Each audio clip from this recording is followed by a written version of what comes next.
मैंने सब मुद्दे को कहा, हर मुद्दा इंपॉर्टेंट होता है। प्लीज प्लीज बैठिए बैठिए बैठिए। माननीय सदस्यगण, हम आज आइटम नंबर 14 पहलगांव में आतंकवादी हमले के जवाब में भारत के मजबूत, सफल एवं निर्णायक ऑपरेशन सिंदूर पर विशेष चर्चा के लिए यहाँ उपस्थित हुए हैं। मेरा सभी माननीय सदस्यों से आग्रह है, ये विषय अत्यंत गंभीर एवं संवेदनशील है।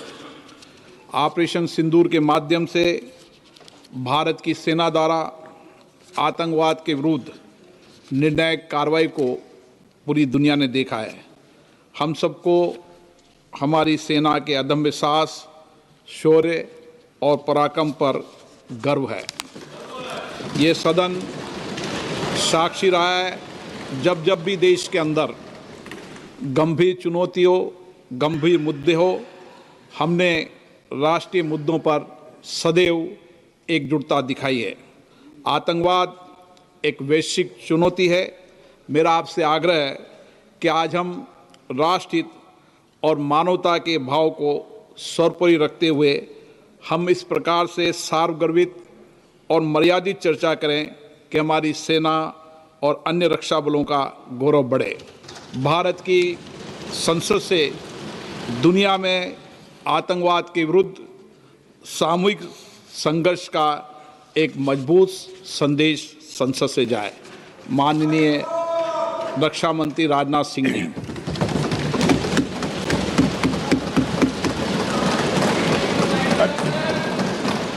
अध्यक्ष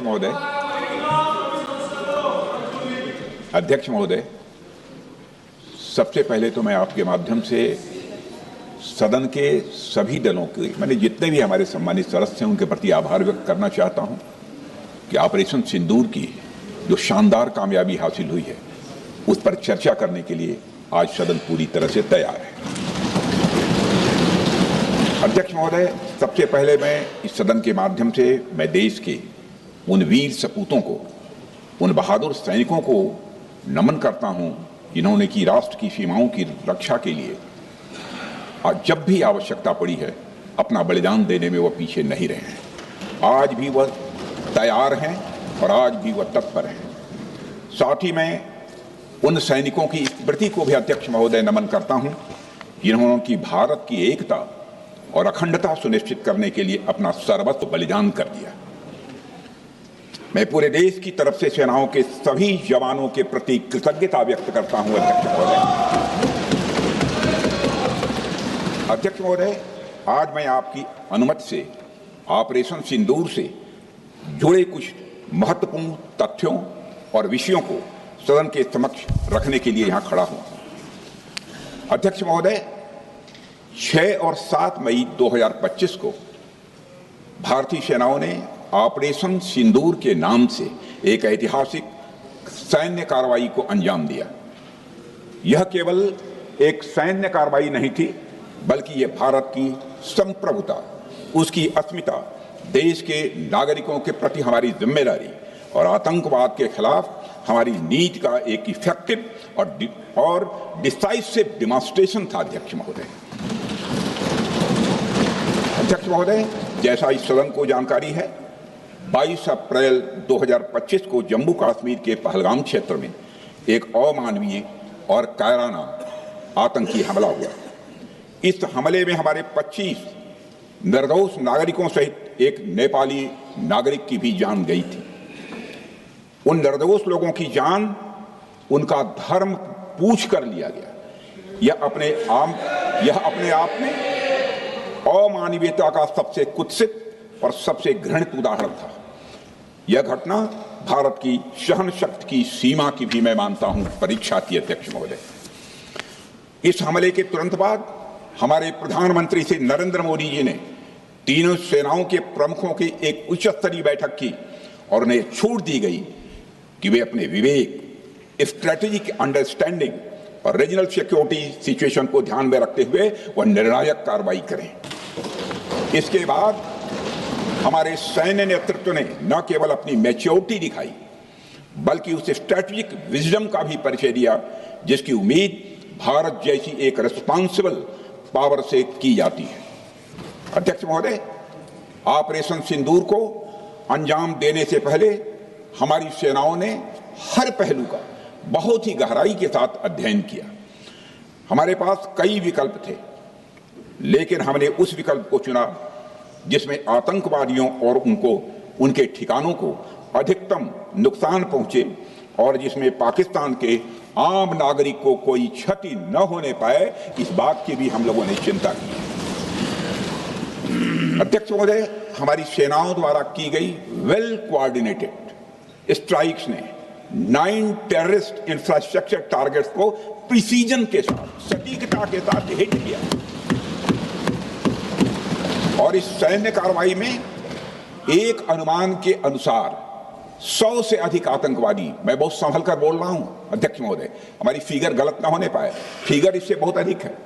100 से अधिक आतंकवादी, उनके ट्रेनर, उनके प्रशिक्षक, उनके हैंडलर, लश्कर-ए तोयबा और हिजबुल मुजाहिदीन जैसे आतंकवादी संगठनों से संबंधित थे। ये वही आतंकी संगठन हैं जिन्होंने पाकिस्तान की सेना और ISI का जिन्हें खुला समर्थन प्राप्त है। अध्यक्ष महोदय, 7 मई 2025 को रात्रि 1:05 भारतीय सशस्त्र बलों ने ऑपरेशन सिंदूर प्रारंभ किया, जिसमें पाकिस्तान और पाक ऑक्युपाइड कश्मीर में भारत के खिलाफ आतंकी गतिविधियों से जुड़े 9 स्थानों को निशाना बनाया गया। इसमें POK के मुजफ्फराबाद में सवाई नाला और सैयदना बिलाल कैंप, कोटली में मस्जिद अब्बास व मसवर रहील शाहिद कैंप, कोटली में गुलपुर कैंप, भिम्बर में बरनाला कैंप, कोटली में अब्बास कैंप और पाकिस्तान के पंजाब प्रांत में बहावलपुर, मुहिदके और सरजाल और मेहमुना जोया शामिल थे। इनमें से 7 आतंकी शिविरों को भारतीय सेना ने पूरी तरह से नष्ट कर दिया, जबकि भारतीय वायुसेना ने मुरीदके और बहावलपुर को नेस्त नाबूद किया, जो लश्कर-ए तोयबा और जैशे मोहम्मद के केंद्र हैं। पूरा ऑपरेशन मात्र, अध्यक्ष महोदय, जानकर पूरे सदन को प्रसन्नता होगी कि विदिन 22 मिनट्स पूरा ऑपरेशन समाप्त हो गया और हमने आतंकवादियों को उनके घर में घुसकर मारा। सशस्त्र बलों ने हमारी माताओं और बहनों के सिंदूर का बदला लिया और प्रत्येक भारतीय इस भावना से ओत-प्रोत हो गया। अध्यक्ष महोदय, मैं चाहूंगा कि पूरा सदन एक बार हमारे सेना के बहादुर जवानों के शौर्य और पराक्रम का। अध्यक्ष महोदय, यह सिंदूर की लाली शौर्य की कहानी है। यह सिंदूर की लाली शौर्य की कहानी है, भारत के मस्तक पर वीरता की निशानी है। अध्यक्ष महोदय, सेनाओं ने अंधेरी रात होने के बावजूद हमले की सफलता के स्पष्ट एविडेंस भी जुटाए हैं, साक्ष्य है हमारे पास। अध्यक्ष महोदय, हमले के कुछ ही घंटों के भीतर एक प्रेस रिलीज और मीडिया ब्रीफिंग के माध्यम से इन्हें जनता की जानकारी के लिए जारी कर दिया गया था।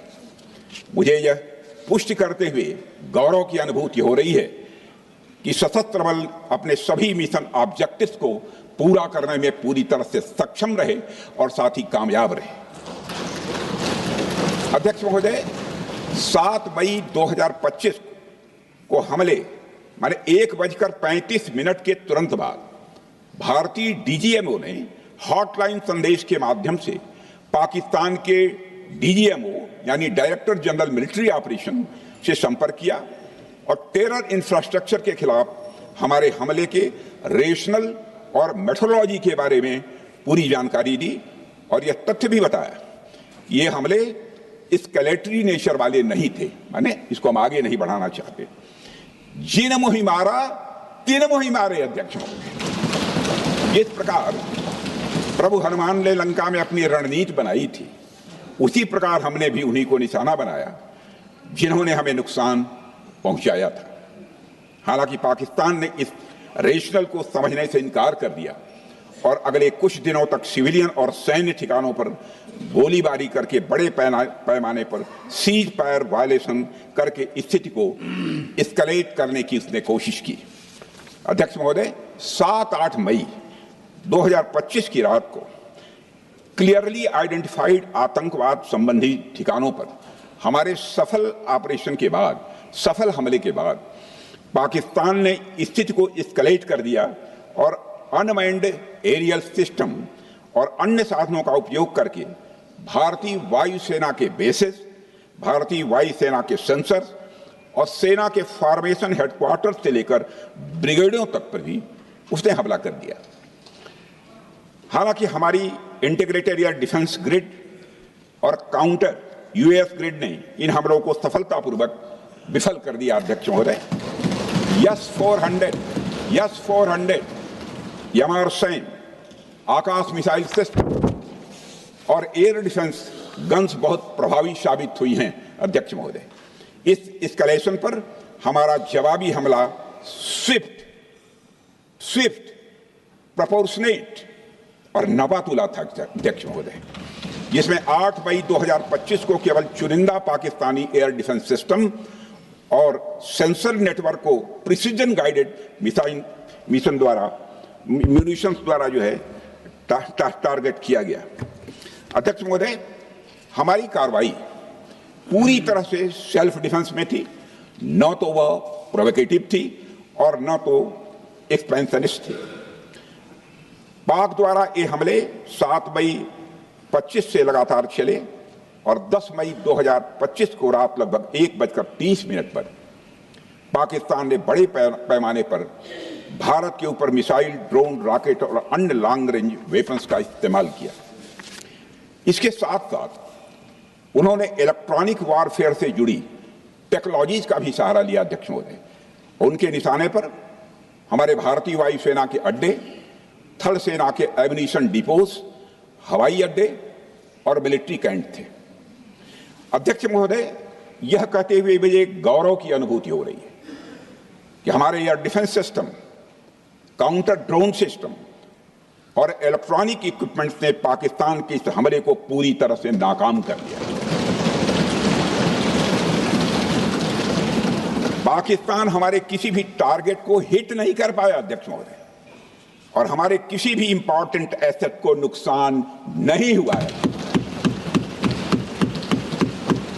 हमारी सुरक्षा व्यवस्था, अध्यक्ष महोदय, चाक चौबंद थी और हर हमले को हम लोग रोका गया। मैं इसके लिए भारतीय सेना के बहादुर सैनिकों की जमकर सराहना करता हूं, जिन्होंने दुश्मन के हर मंसूबे पर पानी फेर दिया। और अपने प्रतिपक्ष के मित्रों से भी कहना चाहता हूं, एक बार फिर से भारत के सेना के जवानों का कम से कम मेज थपथपाकर उनका अभिनंदन करिए। बहुत बहुत धन्यवाद। बहुत बहुत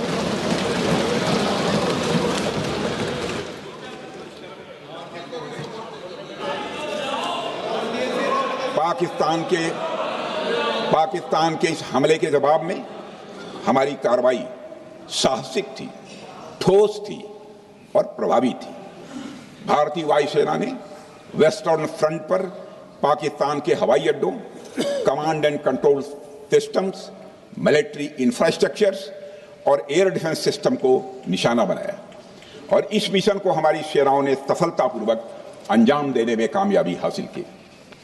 अध्यक्ष महोदय, हमारी सेनाओं ने चकलाला, सरगोधा, रफीकी, रहीम यार खान, जैकबाबाद, सुक्कुर और भोलारी जैसे बड़े एयरबेस पर प्रहार किया और पूरी दुनिया ने भारतीय वायुसेना के शौर्य और पराक्रम की तस्वीर देखी।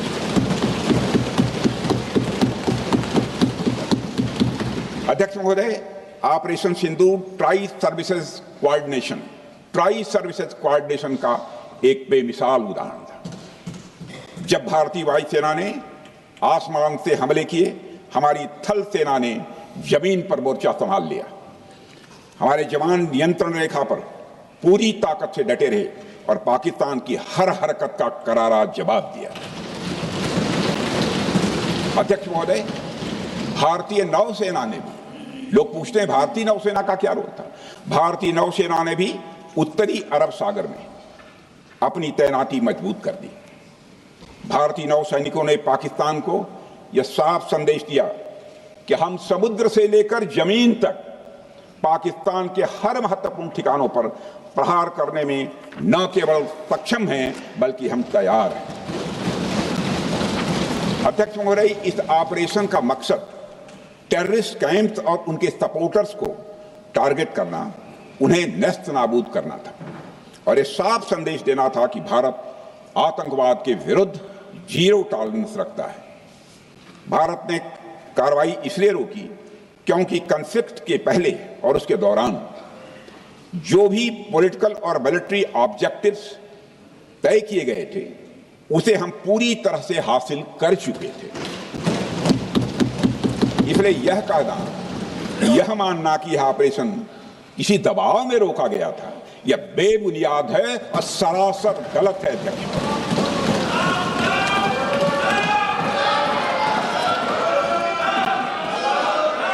मैं सदन को फिर से आश्वस्त करना चाहता हूं, आपने राजनैतिक जीवन में अध्यक्ष महोदय, मैं आपके माध्यम से सदन को आश्वस्त करना चाहता हूं, अपने राजनीतिक जीवन में जानबूझकर कभी भी असत्य न बोलूं, इसकी भरपूर कोशिश की है मैंने, चाहे सदन हो अथवा सदन के बाहर। अध्यक्ष महोदय, मैं आपके माध्यम से सदन को यह भी अवगत कराना चाहता हूं,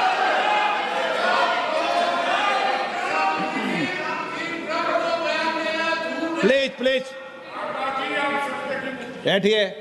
आप क्यों खड़े? अध्यक्ष महोदय, मैं आपके माध्यम से सदन को यह भी अवगत कराना चाहूंगा कि सीमा पार करना या वहां की टेरिटरी कैप्चर करना इस ऑपरेशन का उद्देश्य नहीं था। ऑपरेशन सिंदूर प्रारंभ करने का मकसद था अध्यक्ष महोदय, उन टेरर नर्सरीज को खत्म कर देना जिन्हें पाकिस्तान ने बरसों से पाला पोसा हुआ। और यह ऑपरेशन उन मासूम परिवारों को न्याय दिलाने के लिए लॉन्च किया गया था जिन्होंने पाक स्पॉन्सर्ड टेररिस्ट अटैक्स में अपने प्रियजनों को खोया था। हमारी सेनाओं ने सिर्फ उनको टारगेट किया जो इन आतंकियों को सपोर्ट करते हुए भारत पर हमला करने की कोशिश में लगातार शामिल थे।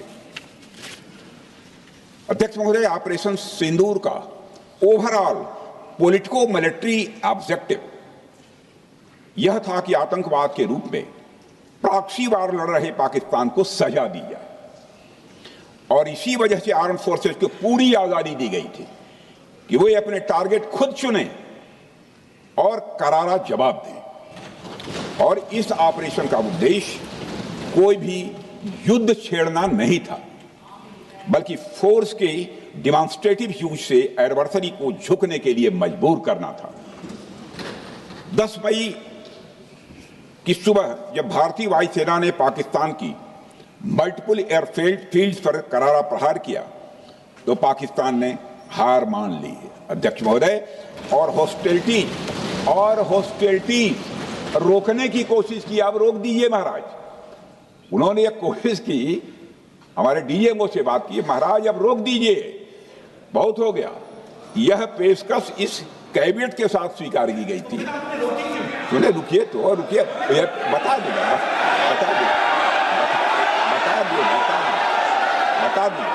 अब बैठ तो आपको मौका मिलेगा। यह क्यों रुका, इसका पहले ही मैं पूरी तरह से वर्णन कर चुका हूं अध्यक्ष महोदय। मैं नेता प्रतिपक्ष को बहुत सम्मान के साथ कहना चाहता हूं कि कृपया एक बार मेरा पूरा भाषण पूछ लें। आपको प्रश्न पूछने की पूरी आजादी है, आप पूछ सकते हैं, मैं उसका उत्तर दूंगा। अध्यक्ष महोदय, 10 मई की सुबह जब भारतीय वायुसेना ने पाकिस्तान की मल्टीपल एयरफील्ड्स पर करारा प्रहार किया तो पाकिस्तान ने हार मान ली और हॉस्टिलिटी रोकने की उन्होंने पेशकश की।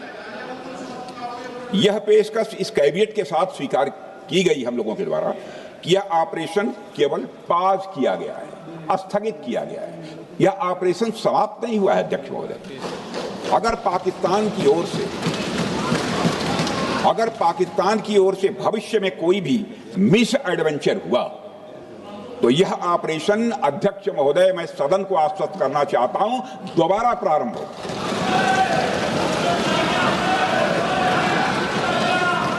अध्यक्ष महोदय, भारतीय वायुसेना के जबरदस्त हमलों, नियंत्रण रेखा पर थल सेना की मजबूत जवाबी कार्रवाई और नौसेना के हमलों के डर ने पाकिस्तान को झुकने के लिए मजबूर कर दिया। अध्यक्ष महोदय, और पाकिस्तान की हार उनकी एक सामान्य विफलता नहीं थी, बल्कि यह उसके सैन्य बल और मनोबल या दोनों की एक हार थी। 10 मई को पाकिस्तान के डीजीएमओ ने भारत के डीजीएमओ से संपर्क किया और सैन्य कार्रवाइयों को रोकने की अपील की। मैं सदन में यह बात फिर से दोहराना चाहूंगा कि पाकिस्तान के डीजीएमओ ने भारत के डीजीएमओ से संपर्क किया और सैन्य कार्रवाइयों को रोकने की अपील की। 12 मई को दोनों देशों के डीजीएमओ के बीच औपचारिक संवाद हुआ और दोनों पक्षों ने सैन्य कार्रवाइयों पर विराम लगाने का निर्णय लिया। अध्यक्ष महोदय, हमारे सैनिकों का जो मनोबल, मातृभूमि की रक्षा करने का जो उनका समर्पण है, ऑपरेशन सिंदूर के दौरान उसका दर्शन 140 करोड़ से अधिक भारतवासियों ने देखा। मुझे खुद भी और प्रधानमंत्री जी को सीमावर्ती क्षेत्रों में जाकर हमारे जवानों से मुलाकात का अवसर मिला है। अध्यक्ष महोदय, श्रीनगर के मिलिट्री बेस पर, भुज के एयरबेस पर, उधमपुर के कमांड सेंटर पर, हर जगह प्रत्यक्ष मैंने अपनी आंखों से देखा कि हमारे सैनिकों का मनोबल अपनी पूरी बुलंदी पर था। उनकी आंखों में विश्वास है और उनका संकल्प अडिग है। वे न केवल भारत की सीमाओं की रक्षा कर रहे हैं, बल्कि हमारे राष्ट्रीय स्वाभिमान की भी, अध्यक्ष महोदय, रक्षा कर रहे हैं। अध्यक्ष महोदय, किसी भी देश में जनता सत्ता पक्ष को और विपक्ष को अलग अलग दायित्व सौंपती है, दोनों को अलग अलग दायित्व, और हेल्दी डेमोक्रेसी में तो स्वाभाविक है। सत्ता पक्ष का काम होता है जनता के हितों को ध्यान में रखते हुए कार्य करना, और विपक्ष का काम होता है सरकार से जनता के मुद्दों से संबंधित जरूरी प्रश्न पूछना। ऑपरेशन सिंदूर क्यों शुरू किया गया, इसकी जानकारी पहले भी दी गई है और आज भी मैंने सदन को दी है। अध्यक्ष महोदय, कभी कभी हमारे प्रतिपक्ष के लोग ये पूछते रहे हैं कि हमारे कितने विमान गिरे। मुझे लगता है उनका यह प्रश्न हमारी राष्ट्रीय जनभावनाओं का सही से प्रतिनिधित्व नहीं कर रहा है। मुझे लगता है उन्होंने एक बार भी हमसे यह नहीं पूछा कि हमारी सेनाओं ने दुश्मन के कितने विमान मार गिराए।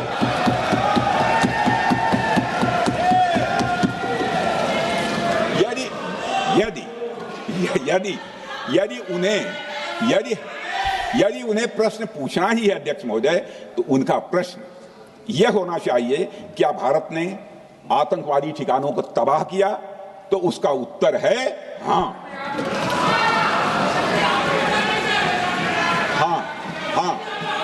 मैं विपक्ष के सम्मानित साथियों से कहना चाहता हूं कि आपको प्रश्न पूछना है तो यह प्रश्न पूछिए, क्या ऑपरेशन सिंदूर सफल रहा? तो उसका उत्तर है हाँ।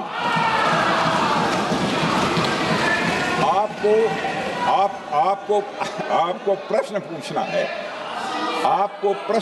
है तो यह प्रश्न पूछिए कि जिन आतंकियों ने हमारी बहनों, हमारी बेटियों का सिंदूर मिटाया, क्या हमारी सेनाओं ने ऑपरेशन सिंदूर में उन आतंकियों के आकाओं को मिटाया?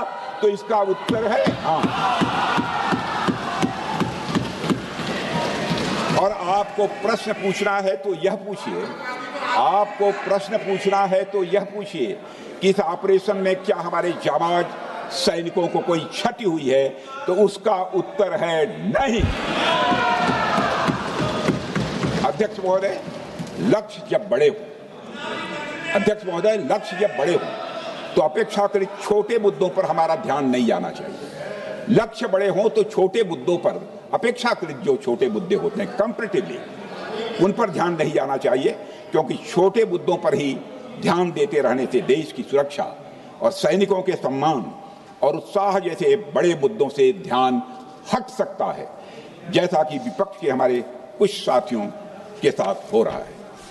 अब चूंकि विपक्ष के मित्र ऑपरेशन सिंदूर को लेकर उचित प्रश्न नहीं पूछ पा रहे हैं, तो उन्हें मैं क्या बताऊं अध्यक्ष महोदय। मैं लगभग 4 डिकेड से अधिक समय से राजनीति में, सत्ता पक्ष हो या विपक्ष हो, अपनी पार्टी हो या दूसरी पार्टी हो, कभी भी किसी के साथ दलगत राजनीति को मैंने शत्रुतापूर्ण तरीके से जिंदगी में नहीं देखा है मैंने अध्यक्ष महोदय। इसलिए आज अगर विपक्ष प्रश्न पूछने में असफल है, मैं विपक्ष को उनके इस काम में थोड़ी सी मदद करना चाहता हूं। अध्यक्ष महोदय, मैं विपक्ष के अपने सम्मानित साथियों से कहना चाहता हूं कि यदि आज हम लोग सत्ता पक्ष में हैं, तो ऐसा नहीं है कि हम हमेशा सत्ता पक्ष में ही रहेंगे। ये आवश्यक नहीं है, किसी के लिए आवश्यक नहीं। एक लंबा समय हमने विपक्ष का काम किया है, एक लंबा समय हमने सरकारों से सवाल पूछने में लगाया है। जनता ने जब हमें विपक्ष में रहने का दायित्व सौंपा था, तो हमने विपक्ष में रहकर विपक्ष की भूमिका को बड़े ही सकारात्मक तरीके से निभाया भी। अध्यक्ष महोदय, विपक्ष में रहकर हमने कैसे प्रश्न पूछे, इसके कुछ उदाहरण मैं यहां रखना चाहता हूं। 1962 में अध्यक्ष महोदय, चीन के साथ हुए युद्ध में जब दुखद परिणाम आया, तो हमने उस समय की सरकार से यह पूछे थे, लेकिन वह प्रश्न यह था कि हमारे देश की धरती पर दूसरे देश का कब्जा कैसे हुआ। हमने यह प्रश्न पूछा था कि हमारी सेना और हमारी जनता अपमानित क्यों हुई। हमने यह प्रश्न पूछा था कि बड़ी संख्या में हमारे सैनिक हताहत कैसे हुए। हमने यह प्रश्न नहीं पूछा कि हमारे टैंक, हमारी मशीनें, हमारी बंदूकें क्यों ध्वस्त हो गई। यह प्रश्न हम लोगों ने नहीं पूछा। मशीनों और तोपों की चिंता न करके अध्यक्ष महोदय, हमने देश की टेरिटरी की चिंता की, हमने देश के सैनिकों की। इसी तरह 71 के युद्ध में, 71 के युद्ध में जब हमने पाकिस्तान को सबक सिखाया, मैं उस समय की सरकार को मैं बधाई देना चाहता हूं। हमने अपने राजनीतिक और सैन्य नेतृत्व की प्रशंसा की। हमने ये नहीं देखा कि किस दल की सरकार है, किस विचारधारा की सरकार है, इसकी चिंता नहीं की कभी। हमारे नेता अटल बिहारी वाजपेयी ने संसद में खड़े होकर उस समय के नेतृत्व की प्रशंसा की थी। हमने इस बात की खुशी जाहिर कि हमने अपने शत्रु को सबक सिखाया। हमने उस दौरान यह प्रश्न नहीं पूछा कि सबक सिखाने के दौरान में भारत के कितने प्लेन्स गिरे, भारत के कितने इक्विपमेंट्स बर्बाद हुए। यह प्रश्न अध्यक्ष महोदय उस समय भी हम लोगों ने नहीं पूछा। अध्यक्ष महोदय, यदि मैं इसे और भी प्रैक्टिकल तरीके से समझाऊं, तो किसी भी परीक्षा के परिणाम में रिजल्ट मैटर करता है। यदि किसी परीक्षा में कोई बच्चा अच्छे मार्क्स लेकर आ रहा है, तो हमारे लिए उसके मार्क्स मैटर करने चाहिए। हमें इस बात का ध्यान नहीं रखना चाहिए कि एग्जाम के दौरान उसकी पेंसिल टूट गई थी या उसकी पेन खो गई।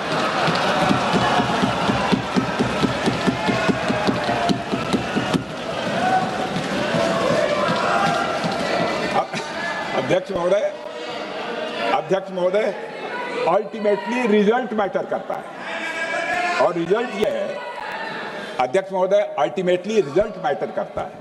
और रिजल्ट यह है अध्यक्ष महोदय कि ऑपरेशन सिंदूर के दौरान हमारी सेनाओं ने जो लक्ष्य निर्धारित किया था, उन लक्ष्यों को पूर्ण रूप से प्राप्त करने में हमने कामयाबी हासिल की। अध्यक्ष महोदय, भारत हमेशा से पाकिस्तान सहित अपने पड़ोसी देशों से मित्रता और सौहार्द सहयोगपूर्ण संबंध का सदैव इच्छुक रहा है। इसके लिए भारत की सभी सरकारों ने ईमानदारी से प्रयास भी किए हैं।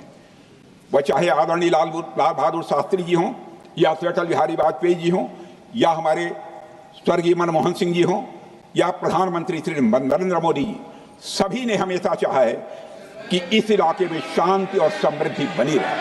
सभी ने यह चाहा। अध्यक्ष महोदय, यह बात हमारी सिविलाइजेशनल वैल्यूज के साथ मेल खाती है, इसलिए ऐसा हुआ। अध्यक्ष महोदय, अध्यक्ष महोदय, पूरा विश्व जानता है कि पूर्व प्रधानमंत्री से अटल बिहारी वाजपेयी जी ने शांति का संदेश लेकर 1999 में लाहौर बस यात्रा की थी। वह सिर्फ एक यात्रा नहीं थी, वह यात्रा भारत की संस्कृति और शांति की प्रतीक थी। यह हमारे भारत की प्रकृति थी। लाहौर पहुंचकर श्री अटल बिहारी वाजपेयी जी ने मीनारे पाकिस्तान पर विजिटर्स रूप में जो लिखा था, जिसका जिक्र लोग आज भी करते हैं, और उन्होंने लिखा था, उसकी मैं चर्चा करता हूं। उन्होंने लिखा था कि मीनारे पाकिस्तान से मैं पाकिस्तान की जनता को यह विश्वास दिलाना चाहता हूं कि भारत अस्थायी शांति और मित्रता का आकांक्षी है। मैंने पहले भी कहा है और फिर भी कहता हूं, एक स्थिर और समृद्ध पाकिस्तान भारत के हित में है, इसमें कोई संदेह नहीं होना चाहिए। अध्यक्ष महोदय, यह हमारी सोच थी, यह हमारी शांति की पहल थी। यह पहल हमारी हजारों साल पुरानी सांस्कृतिक चेतना, हमारी नैतिक शक्ति और हमारी सभ्यता के उन मूल्यों से निकली थी जो शांति को शक्ति मानती है। अध्यक्ष महोदय, लेकिन हमारे शांति के प्रयास को हमारी नाइविटी, उदारता या सरलता समझ लिया गया। जब हम शांति के लिए कदम बढ़ा रहे थे, उसी वक्त पाकिस्तान कारगिल में घुसपैठ की साजिश रच रहा था। हम दोस्ती की राह पर थे तो वो षड्यंत्र की राह पर थे। जब हम मामला खुलकर सामने आया तो हमारे वीर सैनिकों ने इस घुसपैठ के खिलाफ कार्रवाई करना प्रारंभ किया, और जब भारत की जीत सामने दिखाई दे रही थी तो पाकिस्तान ने परमाणु युद्ध की धमकी दे डाली। अध्यक्ष महोदय, तब हमारे प्रधानमंत्री, तत्कालीन प्रधानमंत्री आदरणीय अटल बिहारी वाजपेयी जी ने कहा था, पाक सेना के परमाणु हमले से भारत का तो कुछ नहीं बिगड़ेगा, लेकिन पाकिस्तान दूसरे दिन का सूरज नहीं देख पाएगा।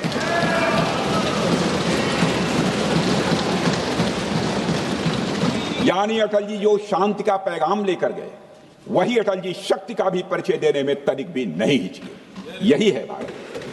अध्यक्ष महोदय, यह सामर्थ्य का उद्घोष था। यह एक स्पष्ट संदेश था कि भारत शांति चाहता है, लेकिन अगर कोई हमारी संप्रभुता को चुनौती देगा तो उसका जवाब भी उतनी ही दृढ़ता से दिया जाएगा। अध्यक्ष महोदय, 2015 में जब हमारे प्रधानमंत्री मोदी जी ने लाहौर जाकर नवाज शरीफ से मुलाकात की तो भारत ने फिर से दोस्ती का हाथ बढ़ाया। भारत ने फिर से दोस्ती का हाथ बढ़ाया। अध्यक्ष महोदय, हम वाकई में शांति की राह पर चलना चाहते थे, क्योंकि हमारी मूल प्रकृति बुद्ध की है, युद्ध की नहीं है। हमारी सरकार ने भी पाकिस्तान के साथ शांति स्थापित करने के अनेक प्रयत्न किए हैं, लेकिन बाद में हमने 2016 में सर्जिकल स्ट्राइक से, 2019 में बालाकोट में एयर स्ट्राइक से और 2025 के ऑपरेशन सिंदूर से हमने शांति स्थापित करने का दूसरा रास्ता अपनाया है। अध्यक्ष महोदय, अब हमारे प्रधानमंत्री श्री नरेंद्र मोदी जी और हमारी सरकार का स्टैंड बिल्कुल क्लियर है कि टेररिज्म और टॉक्स ये दोनों साथ नहीं चल सकते,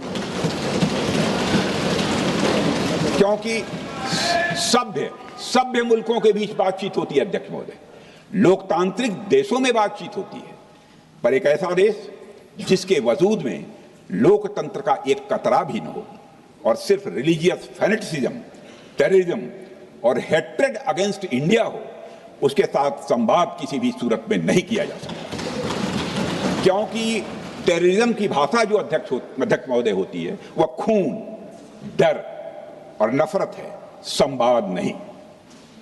गोलियों की आवाज में संवाद की आवाज दब जाती है। जहां खून बहता है वहां बातचीत की गुंजाइश अध्यक्ष महोदय नहीं बचती। अध्यक्ष महोदय, पाकिस्तान की वर्तमान स्थिति अब जग जाहिर है। जिस देश ने आतंक को अपनी विदेश नीति का औजार बना लिया, वह अंततः अपने ही जाल में फंस जाता है।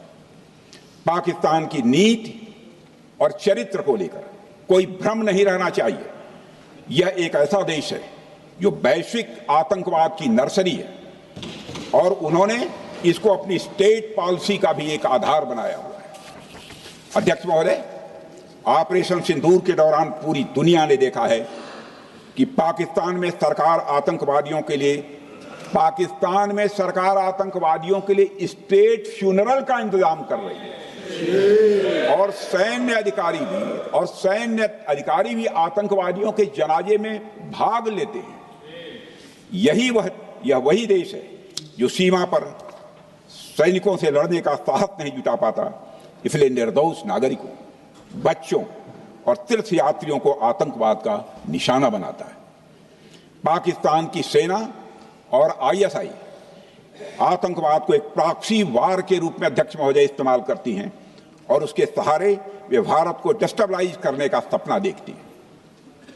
अध्यक्ष महोदय, मैं लोकतंत्र के मंदिर में खड़े होकर यह बात कह रहा हूं कि भारत को 1000 कट्स देने का सपना पालने वालों को नींद से जग जाना चाहिए।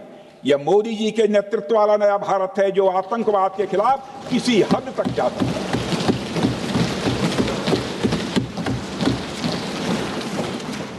अध्यक्ष महोदय, आप भारत का इतिहास जानते हैं। देखिए, हमने कभी भी किसी की 1 इंच जमीन पर आज तक कभी कब्जा नहीं किया है। हम यह भी जानते हैं कि युद्ध अपनी बराबरी वालों से करना चाहिए। ऐसा गोस्वामी तुलसीदास जी ने लिखा है और गोस्वामी तुलसीदास जी कहते हैं कि नीति ऐसी ही होनी चाहिए, प्रीति और बैर बराबरी वाले से ही करनी चाहिए। शेर यदि मेढकों को मारे तो उसका बहुत अच्छा संदेश नहीं आता है अध्यक्ष महोदय। और अध्यक्ष महोदय, हमारे देश की सेना शेर है।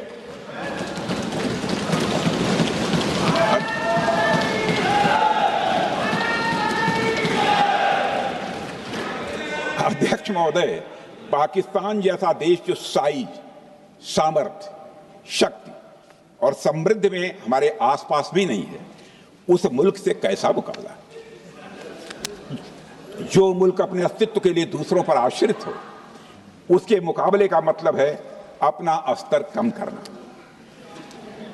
हमारी नीति है आतंकवाद के खिलाफ प्रभावी कार्रवाई करना। हमारा पाकिस्तान विरोध उनकी आतंकवाद की नीति के कारण है, इसलिए पाकिस्तान का हमारा विरोध है।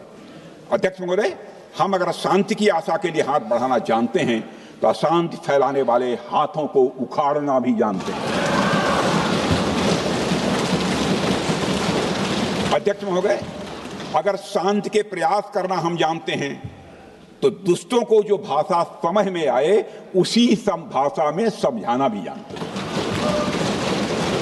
सठे साक्ष्यम समाचरित, अर्थात दुष्ट के साथ दुष्टता का ही व्यवहार करना पड़ता है कभी कभी। अध्यक्ष महोदय, हमने भगवान कृष्ण से सीखा है कि शिशुपाल की 100 गलतियां माफ की जा सकती हैं, पर अंत में धर्म की रक्षा के लिए सुदर्शन चक्र उठाना ही पड़ता है। हमने पार्लियामेंट का अटैक सहा है अध्यक्ष महोदय, 2008 का मुंबई अटैक सहा है, झेला है, लेकिन अब हमने कह दिया है इनफ इज इनफ। अब हमने सुदर्शन चक्र उठा लिया है अध्यक्ष महोदय। अध्यक्ष महोदय, हमारी प्रवृत्ति भगवान राम और भगवान कृष्ण से प्रेरित है, जो हमें शौर्य भी सिखाती है और धैर्य भी सिखाती है।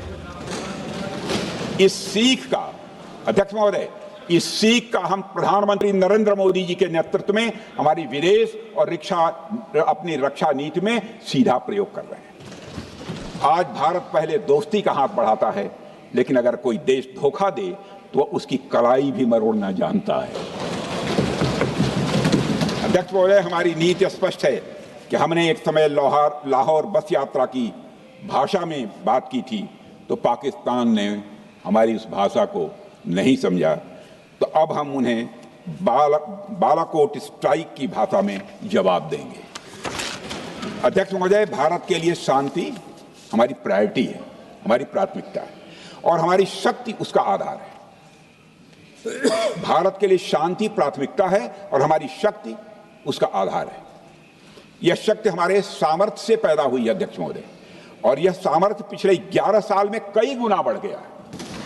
मैं ये नहीं कहता हूं पहले नहीं था, पहले था, लेकिन अब कई गुना बढ़ गया। आज भारत विश्व की 4थी सबसे बड़ी अर्थव्यवस्था है और अभी आई मॉर्गन स्टैनली के रिपोर्ट के मुताबिक 2028 तक विश्व की तीसरी सबसे बड़ी अर्थव्यवस्था बनने की ओर भारत चल चुका है। अध्यक्ष महोदय, आर्थिक उन्नति के साथ साथ भारत के रक्षा क्षेत्र में 2014 से उल्लेखनीय परिवर्तन, रिमार्केबल चेंज आया है।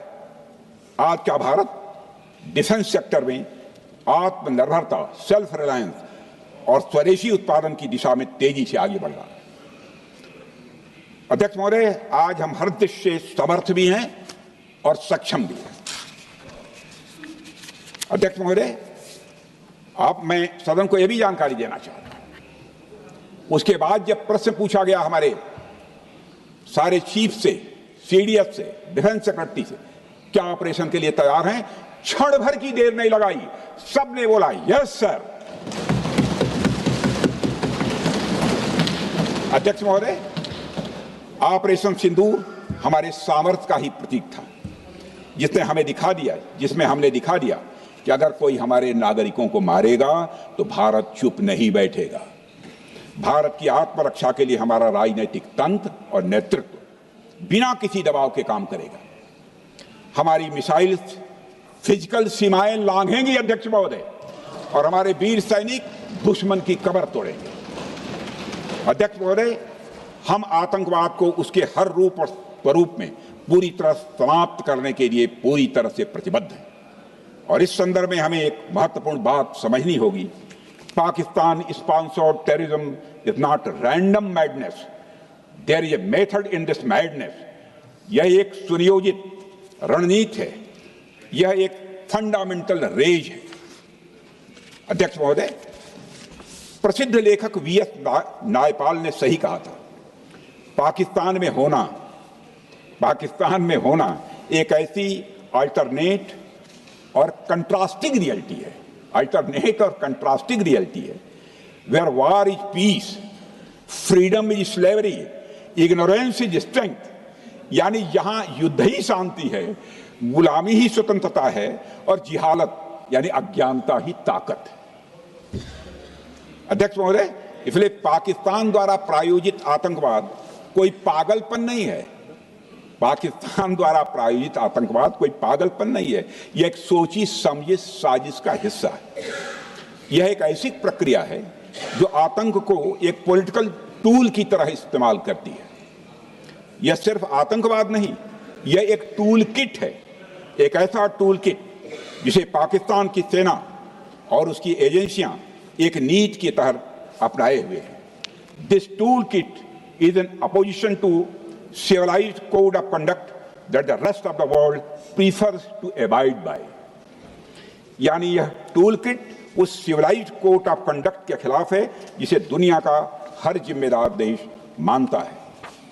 अध्यक्ष महोदय, यह एक कट्टरपंथी सोच की उपज है जिसमें सहिष्णुता के लिए कोई जगह नहीं। हमारा पाकिस्तान के साथ कोई सीमा का संघर्ष नहीं है अध्यक्ष महोदय, बल्कि यह सभ्यता बनाम बर्बरता का संघर्ष है। सभ्यता बनाम बर्बरता का संघर्ष। पाकिस्तान के हुक्मरान जानते हैं कि उनके सैनिक युद्ध के मैदान में भारत से नहीं जीत सकते, इसलिए वे आतंक को पालते हैं, पालते ही नहीं उन्हें प्रशिक्षण देते हैं, और फिर दुनिया के सामने खड़े होकर निर्दोष बनने की कोशिश करते हैं। अध्यक्ष महोदय, पाकिस्तान दोहरे मापदंड और झूठ की बुनियाद पर खड़ा हुआ एक ऐसा देश है जो अब फेल्ड स्टेट के तौर पर देखा जा रहा है। भारत ने ऑपरेशन सिंदूर के जरिए पूरी दुनिया को दिखा दिया है कि हम इस आतंकवाद के गंदे खेल को जड़ से एक समाप्त करने का संकल्प ले चुके हैं।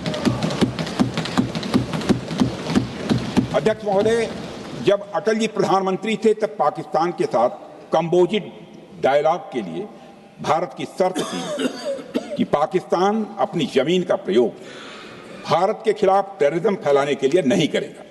एक कंपोजिट डायलॉग के लिए भारत की शर्त थी, जिसे पाकिस्तान ने भी मान लिया था उसमें।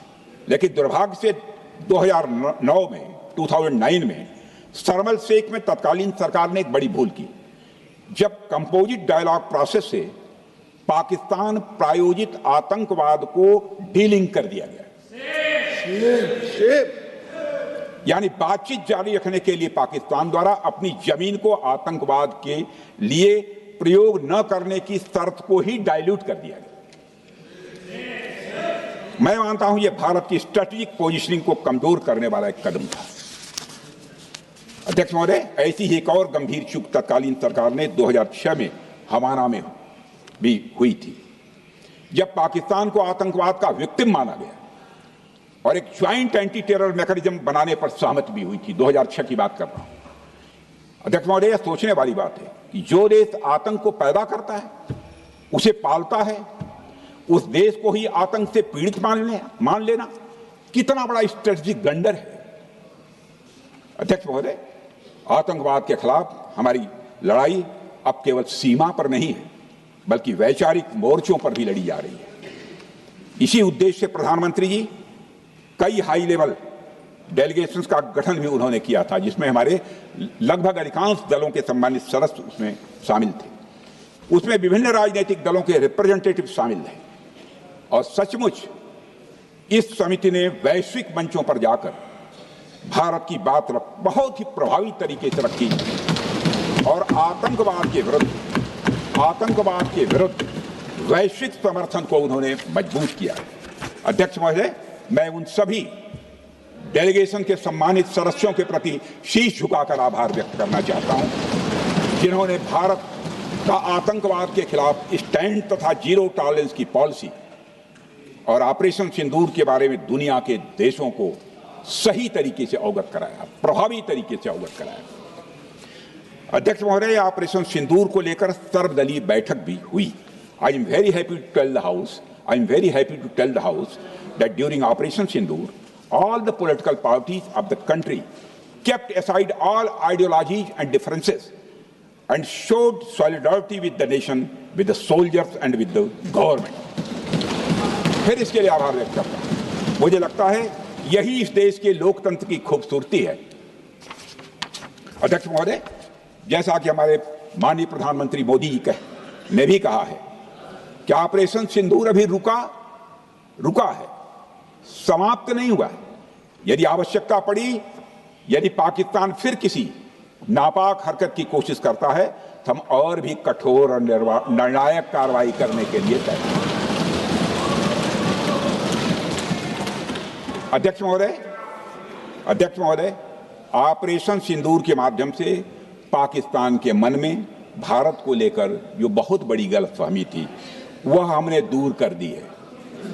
और मेरी दूर थोड़ी बहुत बची यदि भई होगी तो उसको भी दूर कर देंगे। अध्यक्ष महोदय, मुझे महाकवि राष्ट्रकवि रामधारी सिंह जी दिनकर की कुछ पंक्तियां याद आती हैं। अध्यक्ष महोदय, क्षमाशील हो रिपु समक्ष, तुम हुए विनत जितना ही, दुष्ट कौरवों ने तुमको कायर समझा उतना ही। अध्यक्ष महोदय, भारत ने न केवल अपनी सैन्य क्षमता का प्रदर्शन किया, बल्कि अपनी राष्ट्रीय दृढ़ता, नैतिकता और राजनीतिक कुशलता का भी परिचय दिया है। भारत अब किसी भी आतंकी हमले का निर्णायक और स्पष्ट उत्तर देगा। अध्यक्ष महोदय, हमने एक नई लक्ष्मण रेखा खींच ली है। अब आतंकवाद को आश्रय और समर्थन देने वालों को कोई शरण नहीं मिलेगी। और अध्यक्ष महोदय, भारत किसी भी तरह के न्यूक्लियर ब्लैकमेलिंग या दबावों के आगे अब झुकने वाला नहीं है।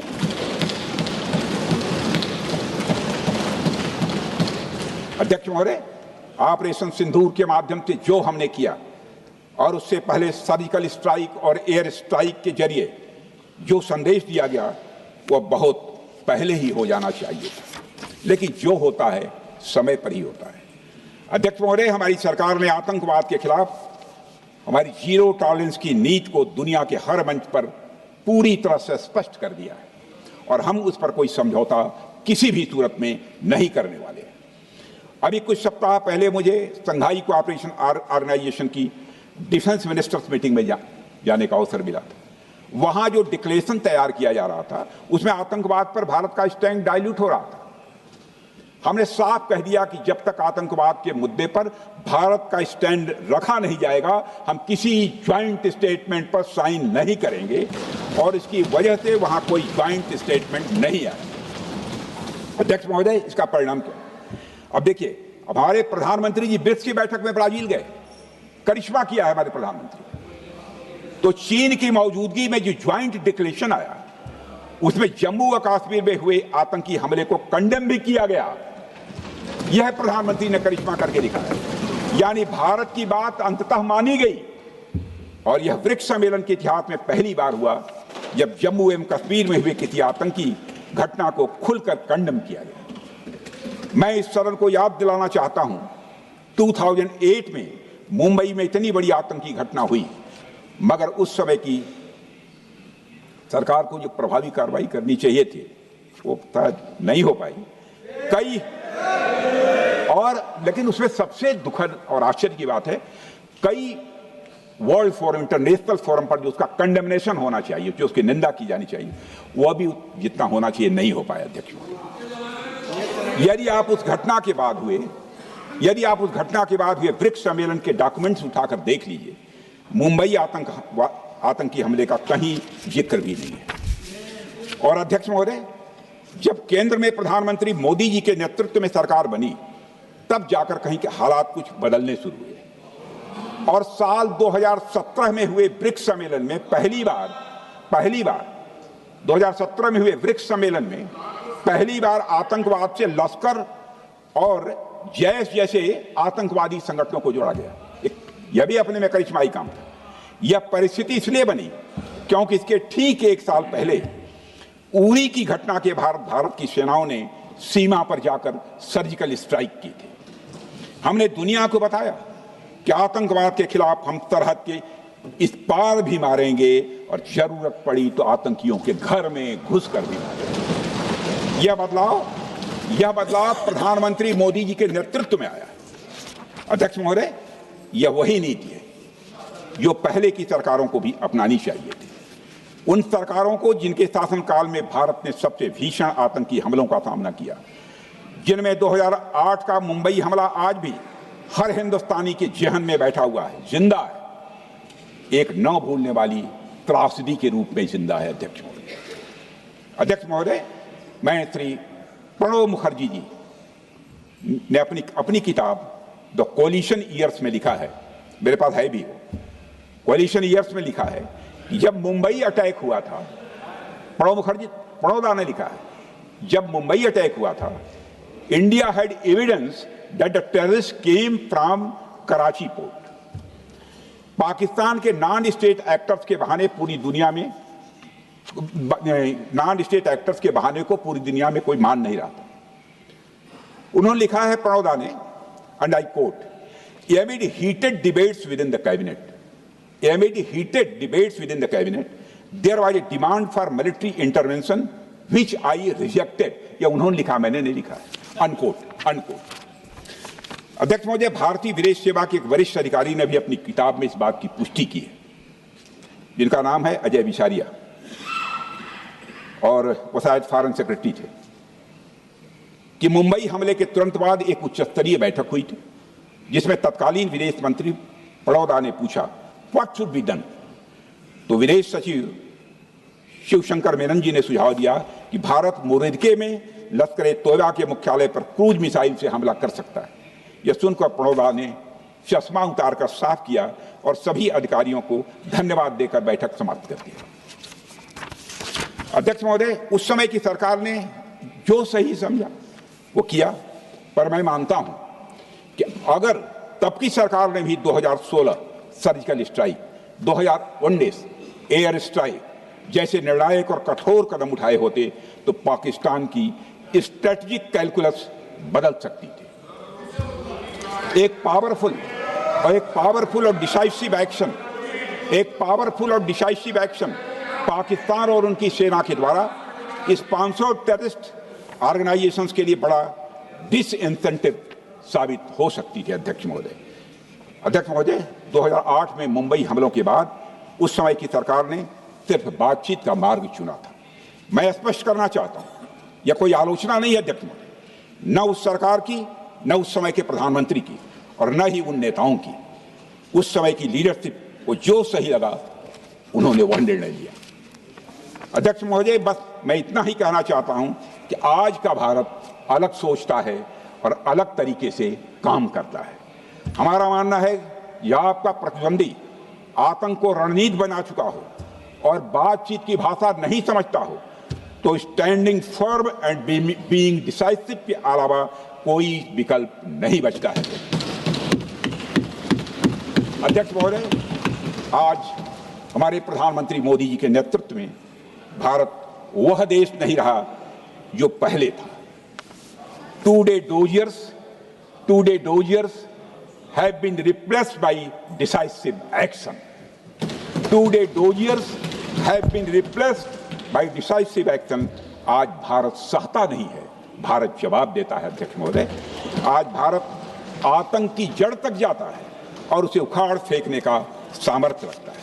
अध्यक्ष महोदय, मैं इस सदन को और देश की जनता को यह विश्वास दिलाना चाहता हूं कि हमारी सरकार, हमारी सेनाएं और हमारी लोकतांत्रिक संस्थाएं सब मिलकर, हम और ये सारे लोग सभी मिलकर देश की एकता, अखंडता और सुरक्षा के लिए जो भी कदम उठाना आवश्यक होगा वह कदम उठाएंगे और उसके प्रति हम पूरी तरह से कमिटेड हैं। अध्यक्ष महोदय, अंत में मैं केवल इतना ही कहना चाहता हूं, यह समय एकजुट होकर अपनी सुरक्षा, संप्रभुता और आत्मसम्मान की रक्षा के संकल्प को और अधिक मजबूत करने का है। हमें यह याद रखना होगा कि हमारी सामाजिक और राजनीतिक एकता ही यह हमारी सबसे बड़ी ताकत है। अध्यक्ष महोदय, आतंकवाद को समर्थन देने वालों को यह स्पष्ट संदेश चला गया है कि भारत अपनी मातृभूमि की रक्षा के लिए पूरी तरह से संकल्पबद्ध है। आइए हम सभी दलगत भाव से ऊपर उठकर संगच्छध्वम संगवरध्वम के मंत्र से प्रेरणा लेकर एक साथ खड़े हो जाएं और हम इस राष्ट्रीय संकल्प को मजबूत करें। यही हम सबका राष्ट्रीय दायित्व है। और इन्हीं शब्दों के साथ अध्यक्ष महोदय, आपने मुझे विचार रखने का अवसर दिया, आपके प्रति आभार व्यक्त करते हुए और अपने सभी सम्मानित सदस्यों के प्रति धन्यवाद व्यक्त करते हुए अपना निवेदन समाप्त करता हूं। सबने शांतिपूर्वक बात की। लोकशाही मराठी ऐका, पहा, जागरूक रहा।